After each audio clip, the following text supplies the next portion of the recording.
rasakan saat kita secara natural menarik nafas. Kita terhubung dengan sumber kasih murni di dalam diri kita. Keberadaannya selalu meliputi keberadaan diri kita. Inilah yang kita rasakan dan kita sadari sepenuhnya di dalam keheningan. Energi kita ditata, diselaraskan.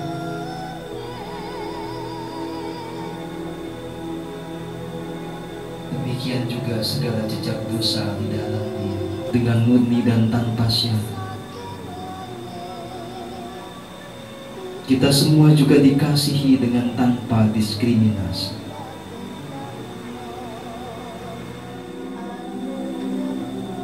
Mengalir dari relung jiwa kita. Jiwa yang dijernihkan semakin ringan, semakin merdeka, terbebas dari segala akar duka cita atau penderitaan.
Saya kasih contoh, ketika panjenengan itu ketemu dengan secangkir teh manis, Anda nikmati, tapi ininya harus berisi ya, kalau kosong nggak bisa mas.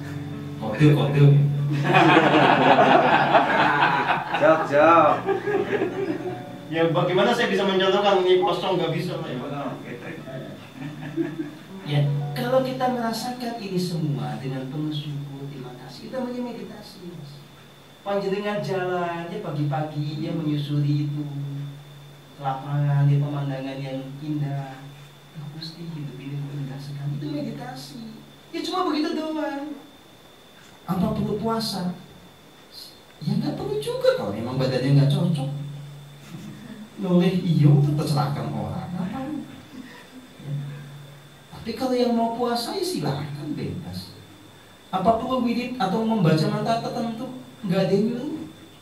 Ya, saya nggak menyuruh kayak begitu, nggak penting. Ya, apalagi kalau kita membaca wirid segala macam itu dengan obsesi tertentu, ya bukannya tercerahkan, kita malah kesambat dia. Serius. Ya.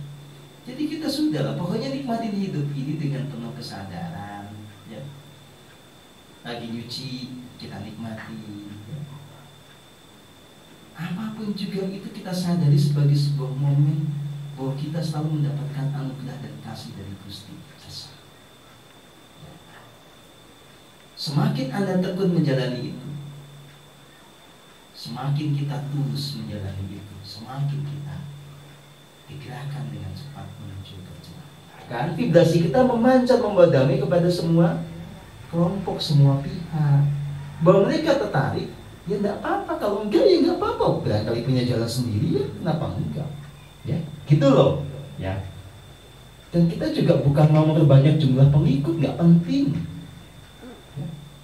Bukan itu.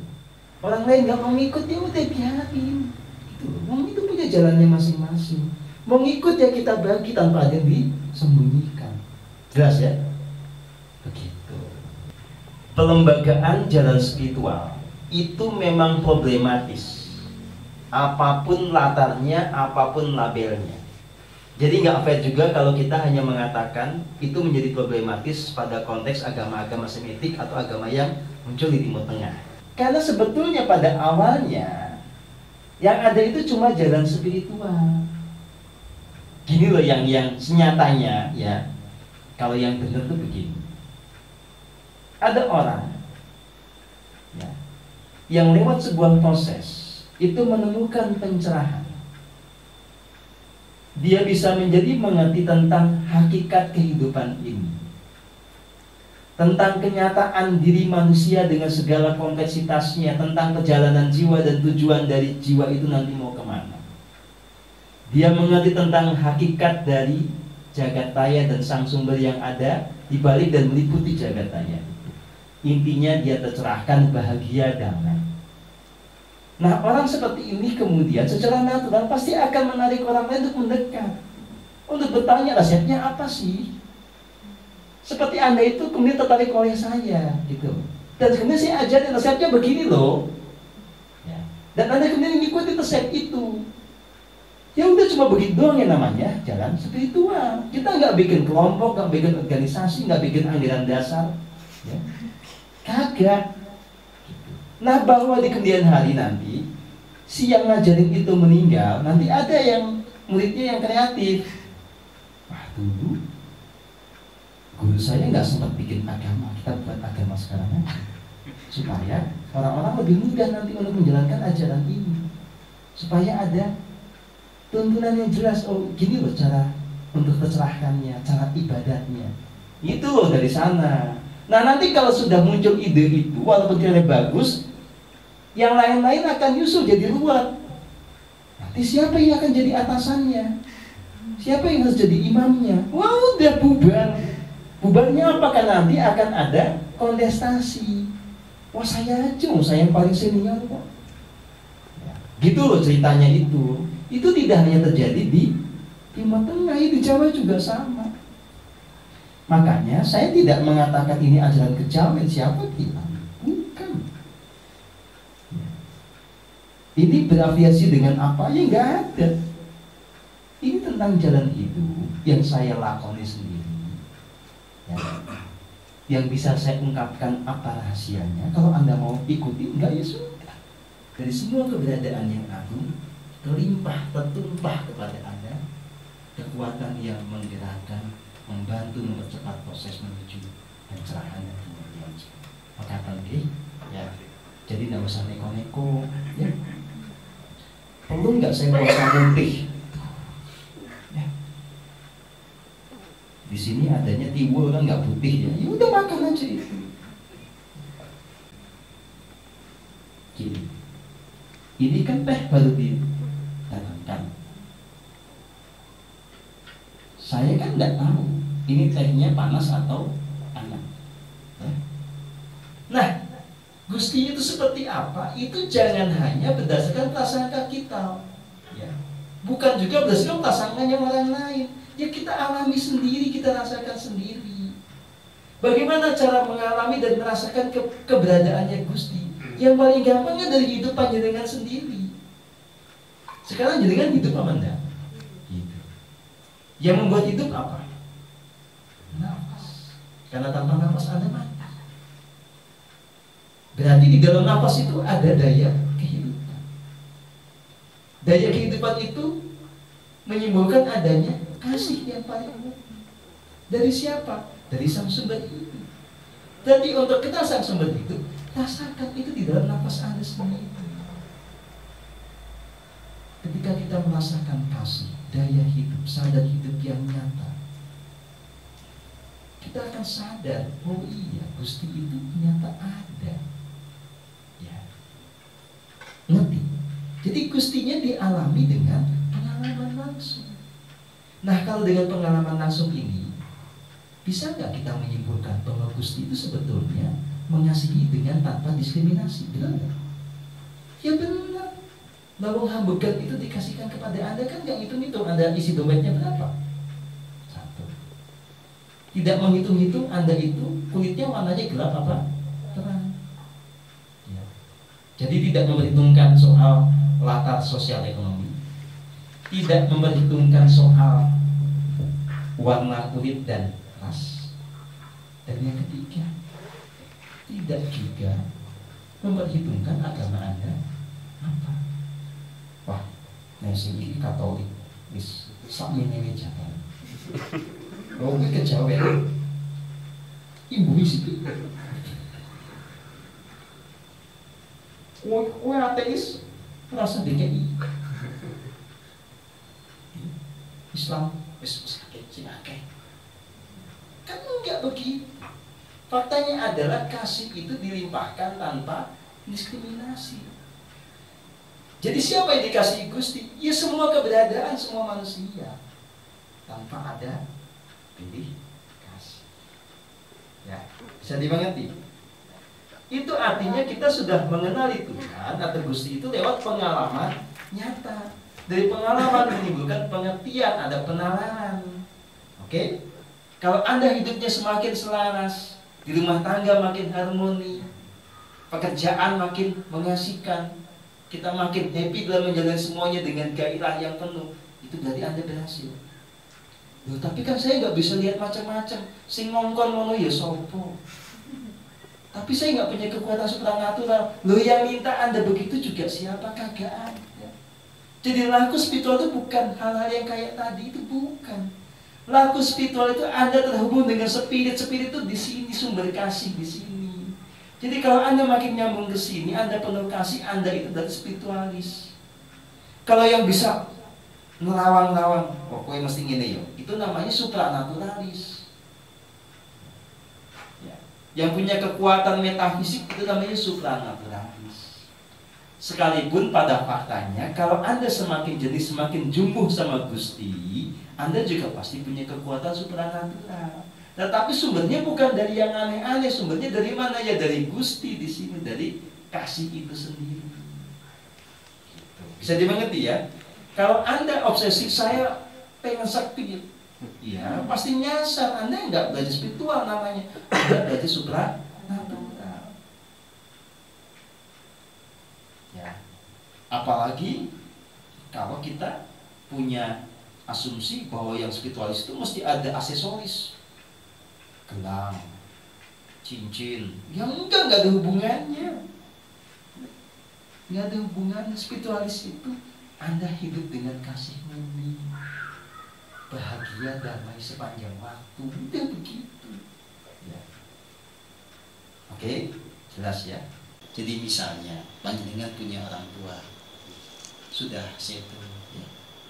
Nah, apa yang beliau kemudian nanti rasakan di sana itu kan cerminan dari kesadarannya beliau. Soal jenengan di sini tetap galau itu urusannya panjenengan. Dia nggak ngerasain. Cuma ini aja ya, kok anakku kayak gini, gitu aja. Tetapi bukan jenengannya kayak apa yang membuat dia tertahan atau bagaimana. Lakunya beliau sendiri. Tetapi kalau panjenengan tercerahkan, beliau bisa kebantu. Nah, gitu. Oke. Terima kasih. Kalau sebaliknya bisa beliau yang tercerahkan, dia bisa membantu kita juga. Ya bisa kalau kitanya manut sama tuntunan beliau. Kan faktanya begini, kalau di masa-masa awal kita belajar spiritual ini, pasti banyak di antara panjenengan itu yang dibimbing sama leluhurnya atau sama orang tuanya sudah meninggal, yang di sananya sudah bahagia. Dia menuntun di awal. Masalahnya kitanya ngerti apa enggak, dengar apa enggak, manut apa enggak. Meskipun kita terhubung meskipun dalam konteks almarhum yang sudah meninggal, kita istilahkan dengan pengestu gitu. Ya wajar lah, karena kan tidak ada kematian sebetulnya, lumrah. Ya, jadi kita selalu terhubung dengan siapapun, tetap kita ada ikatan kasih murni dengan beliau. Yang penting kita tidak apa namanya ya, yang melekat dalam artian kemudian selalu mengharapkan dia tetap ada sebagaimana adanya secara fisik gitu. Menolak kenyataan bahwa beliau sudah pindah dimensi, itu kan namanya kemelekatan. Tapi kalau kita maklum, ya sudah, kita nggak bisa ketemu secara fisik, tapi nyatanya beliau ada, ya sambungnya pakai sambung rasa, tanpa kedukaan, tanpa apapun, netral, bahkan dalam kebahagiaan kita panjatkan kasih pada beliau, itu yang perlu. Jadi kalau pada saat ini kita itu jiwanya jernih, maka yang kita tarik dalam kehidupan kita itu ya hidup yang surgawi, hidup yang serba selaras.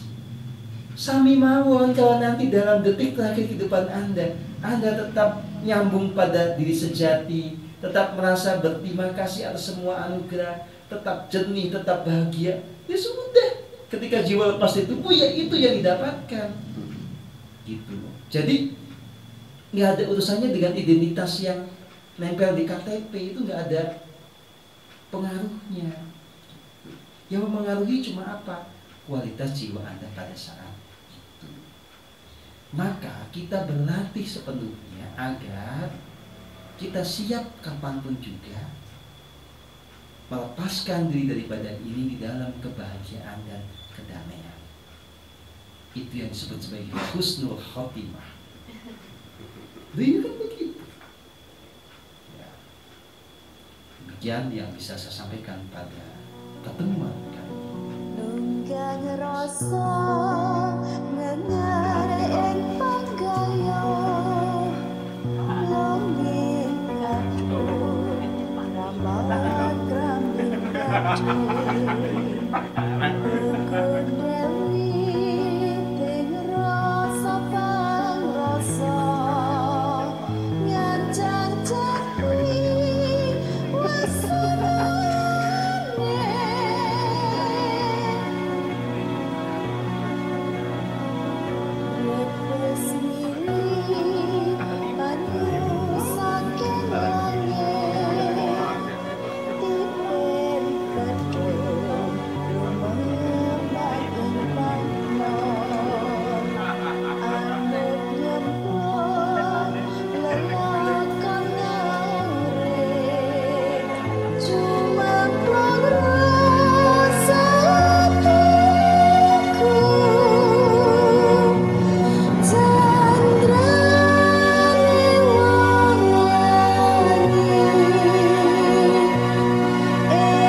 so